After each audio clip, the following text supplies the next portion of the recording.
It was the height of planting season in Willow Creek, a quiet stretch of farmland in northern Nebraska, where the soil ran deep and the sky stretched wide. I was knee-deep in dirt, steering my family's 20-year-old Massey Ferguson tractor through rows of freshly turned earth, racing against the clock before the spring rains hit. This wasn't just a machine. It was the heartbeat of our fifth-generation farm, the Miller legacy etched into every gear. Then she showed up Lydia Grayson, a city transplant in a pristine blazer, screaming that my tractor was wrecking her Twilight Yoga VYB. She had the nerve to call a tow truck, chaining my rig to a flimsy hook like it was junkyard scrap. Lydia didn't know it yet, but she'd just kicked a hornet's nest. If she wanted drama, I'd plan a scene she'd never forget. Lydia stormed into our lives like a tornado nobody saw coming. A shiny new sign had popped up at the corner of Dusty Trail and Route 47, nailed to a sycamore that wasn't hers, on land she didn't own. She called it Prairie Haven HOA. I called it nonsense. Out here, we don't have homeowners associations. We have combines, cattle, and calloused hands. Lydia must have mistaken my field for a boutique VY Neared or some overpriced retreat. Her first VY sit came at dawn, 6:45 a.m., while I was hauling manure to the north pasture. She stood by my gravel drive, clutching a tablet and a stainless steel tumbler, her face scrunched like she'd smelled a skunk and took it personally. She introduced herself as the president of Prairie Haven, which was news to me since nobody voted for it. My land's been Miller property since 1908, free and clear. Lydia claimed my tractor, parked near the fence while I swapped to the planter, VY OLAT her communal serenity code.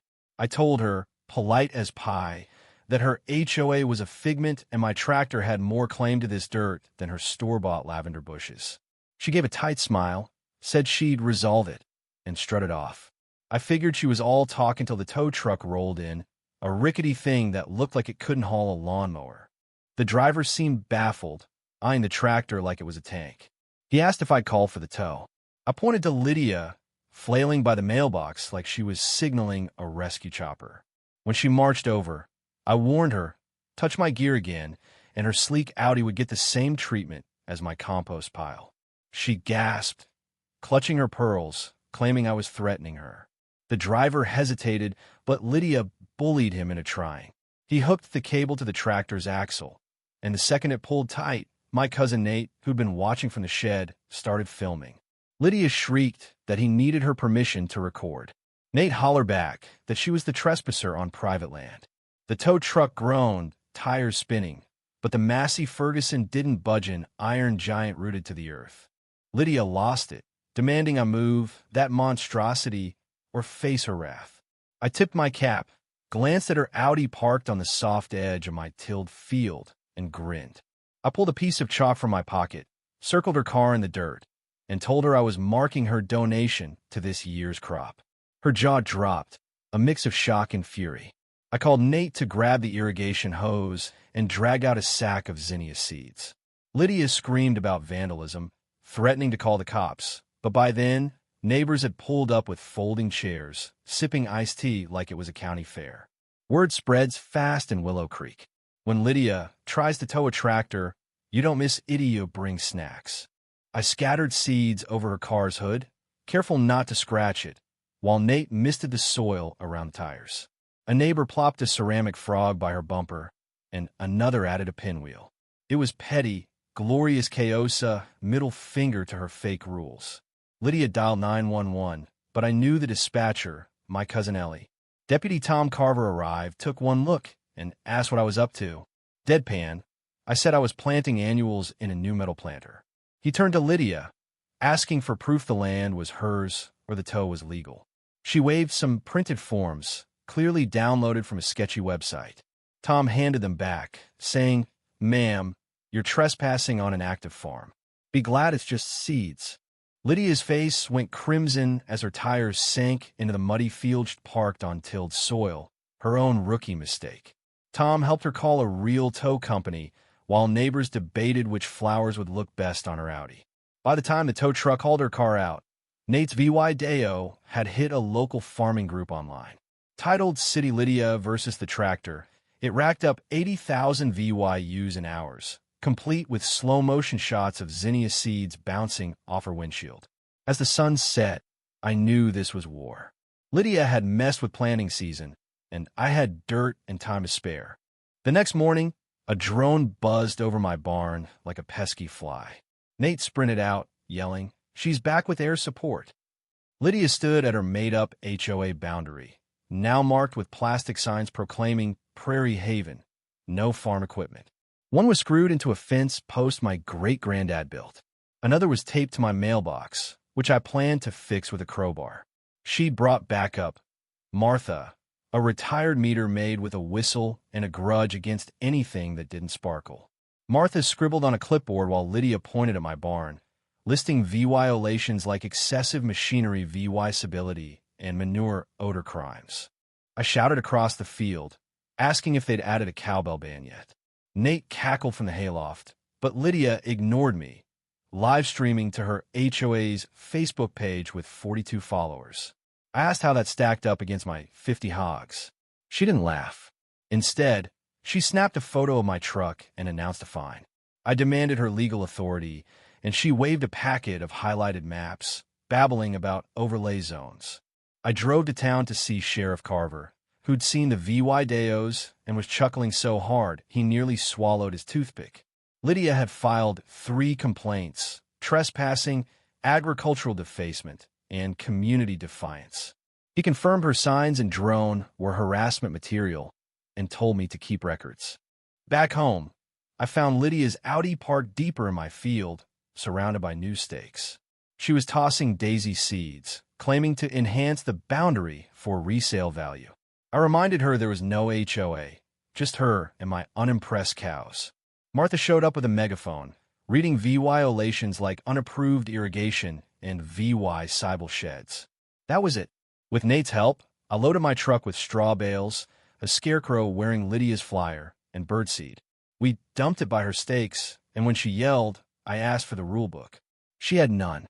With Sheriff Carver's blessing and ad VYC from my cousin Lila at the county clerk's office, I went all in.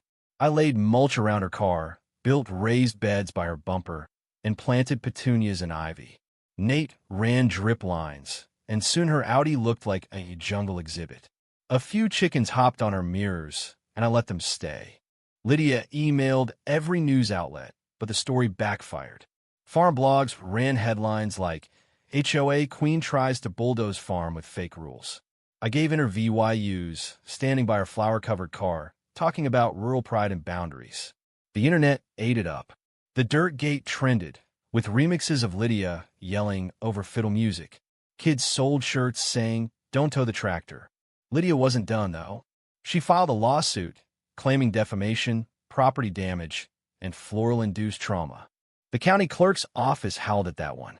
I countersued for trespassing, harassment, and attempted theft of my tractor, backed by drone footage and Tom's reports. Then we learned Lydia's real game. She'd been lobbying the county to rezone our farms for condos and juice bars. She wanted to erase Willow Creek's fields for urban sprawl. I called a town meeting at the old grain depot, showing her plans to turn our homes into artisan lofts. Neighbors were Lee VYD. Mr. Lopez, a rancher since '72, vowed to fight with his mariachi band. We formed Keep Our Roots, with petitions and town hall plans. Lydia doubled down, posting on her HOA page about rural ignorance and claiming my scarecrow gestured aggressively. She even pitched her rezoning at a county meeting with foam board models of cafes. I countered with a VY Deo reel of her antic stowing attempts, chicken arguments, and tulip rants. The crowd roared, and the board rejected her plan unanimously. In court, Lydia's lawyers painted her as a dreamer crushed by a vengeful farmer. My attorney, Claire, a farm kid with no patience for fluff, laid out the facts. Fake HOA, trespassing, sabotage. Witnesses, including Martha, who admitted Lydia's lies, sealed it. The judge dismissed Lydia's case, ordered her to pay all fees, and said, "You tried to control a community that grows stronger than your rules. You lost because you never planted trust." Lydia left, head down, her Audi now a field fixture, blooming with VY-ness. The car became the Grove of Defiance, a tourist stop with a path telling Lydia's tale. Kids took selfies, artists painted it. A bluegrass song, The Car That Got Planted, hit local radio. Willow Creek grew tighter, with Keep Our Roots hosting fairs and teaching land law. The county banned fake HOAs and passed farm protections. Months later, an unsigned note arrived from a suburb far away. You won, but you taught me control isn't progress, it's isolation. Keep the flowers. I tucked it away untold. Lydia's Audi stays, a monument to roots over greed, decked with wreaths or lights each season. If anyone asks why there's a car sprouting petunias in my field, I grin and say, that's what happens when you try to tow a tractor in planting season. So what do you think? Was I too harsh, turning her car into a flower bed? Or did Lydia deserve every petal? Should newcomers respect rural ways, or do farmers need to bend for progress? Drop your thoughts below, hit that like button, and subscribe for more stories where the underdog bites back. Let's keep this dirt flying.